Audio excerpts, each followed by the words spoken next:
মুসলিম বা তারাও হিন্দু, তারা তো মিশছে একসাথে, আমরা তো একসাথে আছি। তারা কোনোদিন দেননারি করেনি কি কারু আমাদের গলা ধাক্কান দিইনি। ওদের কুরবানিটা ওদের করতে দাও, আমরা বাঁচি। আমার মতন মহিলা, আমি মহিলা সমিতি থেকে 5 লাখ টাকা নিয়েছি, চলো আমার ব্যাংকে সব আমি জমা দিই, সুদ আসল। কি অবস্থা হচ্ছে, আমার স্বামী ভ্যান চালায়, আমরা এইভাবে বাঁচি। তাহলে আমাদের বাচ্চা কাচ্চা সব আছে, তাহলে আমরা কি করে খাবো? কুরবানির নিয়ম বন্ধ করেছে, মানছি না, আমার আমাদের গলায় দড়ি ছাড়া রাস্তা নেই। আজকে আমরা দেনাদুনি হয়ে গেছে, আমরা কোত্থেকে দেবো এসে দেনাদুনি? সুসাইড ছাড়া আমাদের কোনো রাস্তা নেই।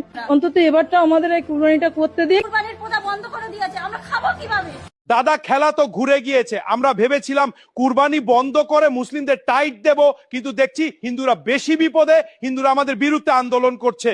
একটা কাজও তোর দ্বারায় হয় না। আমি কতটা চাপে আছি জানিস? তোর জন্য ইরান তেল গ্যাস বন্ধ করে দেবে বলছে। ইরান মুসলমানদের পাশে ছিল, আগামীতেও থাকবে। বন্ধুরা, তোমরা যারা আমাকে ভালোবাসো, এই ভিডিওটি শেয়ার করে সারা পৃথিবী ছড়িয়ে দাও। রাজ্যে গরু নিয়ে বিতর্কের মাঝে এবার পাল্টা প্রতিবাদে নামলেন সংখ্যালঘু মুসলিম সম্প্রদায়ের একাংশ। তাদের স্পষ্ট বক্তব্য, আমরা আর গরু কিনবো না, আপনারাই গরু বাড়ি নিয়ে যান। প্রতিবাদকারীদের অভিযোগ, গরু বিক্রি করে টাকা নেবার পরে বিভিন্ন সমস্যার মুখে পড়তে হয় ক্রেতাদের। তাই এবার সরাসরি অবস্থান নেওয়ার ডাক উঠেছে। বিক্ষোভকারীদের আরো দাবি, যদি গরু হিন্দু সমাজের কাছে গোমাতা হয়, তাহলে মুসলমানদের কাছে বিক্রি কেন করা হবে?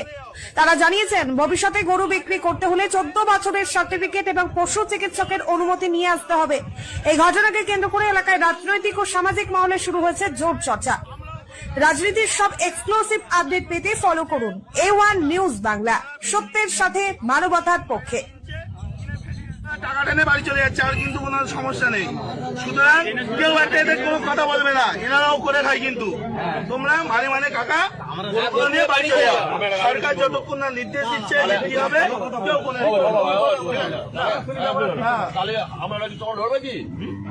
আমাদের সাথে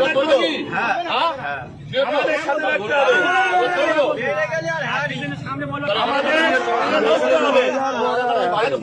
আজকে শোনো, আজকে ভারতবর্ষে এই গরু এক্সপোর্টে ইন্ডিয়ার 2য় নম্বরে, আর আমরা আজকে করছি অত অপরাধ আমরা করে ফেলেছি।